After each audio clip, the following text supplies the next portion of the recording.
Hi friends, it's been a while since I've done a tutorial video, so I thought it'd be great to show you how I make my ceramic cottages using the Kurinuki technique. In this tutorial I'll show you how to make a botanical cottage. I start by wedging up some clay. Here I have some speckled stoneware clay, but you can really use any clay you're used to working with, and here I'm just wedging it up using the spiral wedging technique, but just go ahead and use any technique you're familiar with. I then tap the block of clay onto the surface so that it squares off the edges, forming this 3D rectangle, and I just gradually do this until I'm happy with the shape. I then use a paddle, a wooden paddle. This one is actually for butter that you can just get off Amazon, but I use it for shaping my Kurinuki work, and here I'm just shaping the roof which will form the lid of the cottage. And that's it. So I then leave this block of clay to dry out a little bit so that it's a bit more firm to do the initial step of hollowing out. So after it's dried out a little bit, I kind of reshape the roof with the paddle, just making sure I'm really happy with it. And you're looking for a firmness that is about still soft, but is not too sticky that it will stick to your tools when we come to hollow it out. I cut the roof off using a wire tool and just pull that through. Try to be as straight as possible when you do this so that the roof will sit nicely on the house. I then take that bit off, and here I'm going to shape the house part of the cottage, and what I'm doing here is tapping it onto the surface and trying to make it a little bit smaller than the roof so that the roof has like this nice cute overhang over the block of clay. I then start to decorate the house part using, these are foraged botanicals, so different seed pods or dried flowers, anything you can find in your garden or your walks. I really recommend you get experimental with this part. This is kind of the fun part of adding decorations to your cottage. Here I love using seed pods because they're quite strong, so you can push them into the clay multiple times and they don't kind of fall apart. And I just do this at this stage while the clay is still soft, so it leaves a really nice imprint in the clay. And I just kind of go around trying to decorate the cottage in the areas where I won't be adding any windows or doors. So I just kind of imagine where I want to put my window or door and just try to frame that with the botanicals. But don't worry, you can always carve over the imprints that you've made if you want to go wild and kind of cover the whole surface. That's also totally fine. Here I'm actually just using a poppy seed pod. I really love these. Poppies are my favourite flower, and I really like using the seed pods to decorate my cottages. So I usually decorate the front and the back. This will probably be the back, so as you can see I'm leaving some space in the middle where the windows will go. So after I've done that, I then start to hollow out the interior of the cottage. Here I want to leave around 1/2 centimetre.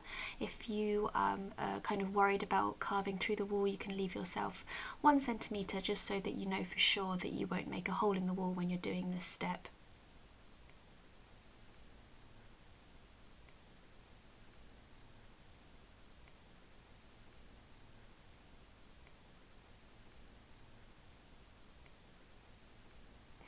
And I take the clay off in strips using a square-ended loop tool just to carve the clay out from the centre in layers.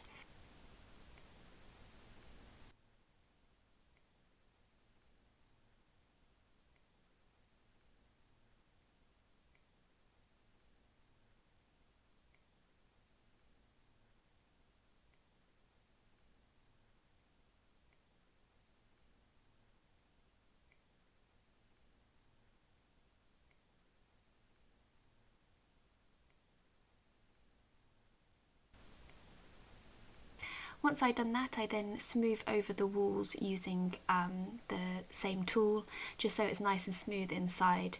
And here you can kind of get an idea of how soft the clay is. It's still quite soft, so it's quite easy to hollow out the middle, which is what we want. If the clay is too hard, it can really put pressure on your wrists, so you don't want to let the clay get too hard before you do this initial hollowing out step. So next I'm coming out onto the roof, and here I'm using an angled loop tool.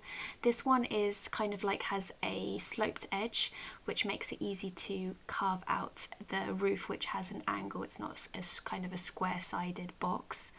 So I just kind of do the same thing. I remove all the clay out from the inside of the roof, leaving around 1/2 centimetre to 1 centimetre thickness of clay. And here I'm adding the chimney. So here I've just kind of moulded a kind of a knob of clay, and I'm just attaching that to the roof using some liquid clay, and also just smoothing the clay over so that it becomes one with the roof.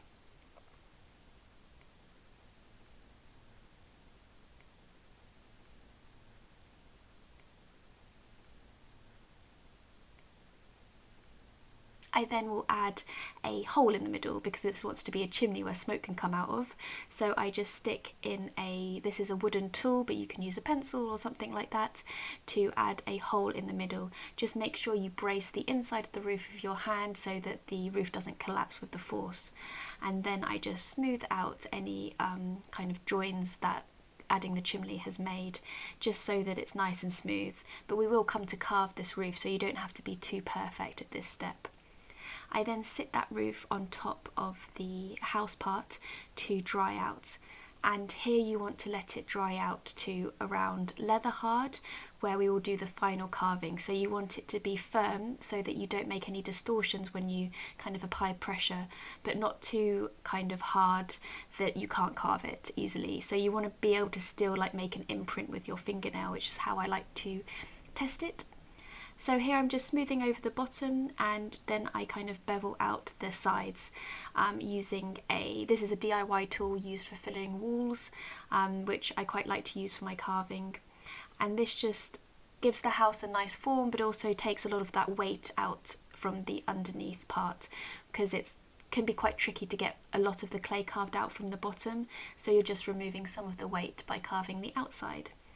I then go in and clean up any of the carving marks I've made by hollowing out the inside, just to make sure the interior of the cottage is nice and smooth.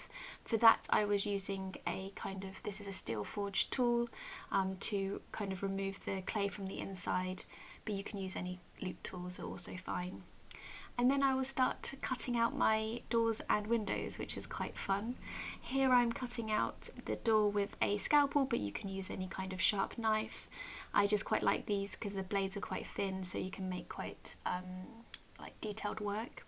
So I will cut out one door, and I usually make the door on one side. I don't really like to have it in the middle, but there's really personal preference. I quite like to have it to one side, either left or right, and then on the other side I'll carve out the windows. So you can kind of, if you want to make it easier for yourself, just kind of cut out a square, but I quite like doing these like 4 little squares together. It looks like the kind of traditional old cottage windows. And then I also do that on the other side of the house, and here I'm going in and carving the roof. So I'm just using these diamond core carving tools, which are really sharp and so make carving really nice and easy. Here I'm kind of carving out these little bits that I want to look like the roof tiles, and I like to do like a little pattern on the top of the roof, and then when I come down to do the sides I kind of go down straight. And I have a few different shapes of these tools, some square ended shapes which add kind of a more realistic tile, but yeah, I really recommend just experiment with different tools and different carvings. You can even kind of sgraffito the roof if you like, or like draw on the individual tiles. So I just go ahead and carve the tiles all over the roof, and then underneath I will come and remove any excess clay from the inside of the roof. And here I'm kind of putting the roof onto the walls of the house and judging how well it fits. So you want the roof to fit quite nicely onto your house so it forms the lid, which can be a little bit tricky because we've carved them separately, but I kind of place it onto the roof, and then I will moisten some of the edges of the roof and then mould it to the walls of the house. And here you can see me just going around pushing the edges down so it gives a really nice fit onto the house. So that's it for the carving. Next I let them dry out completely, put them through a bisque firing, then glaze them, and then put them through their final glaze firing until they're ready for use.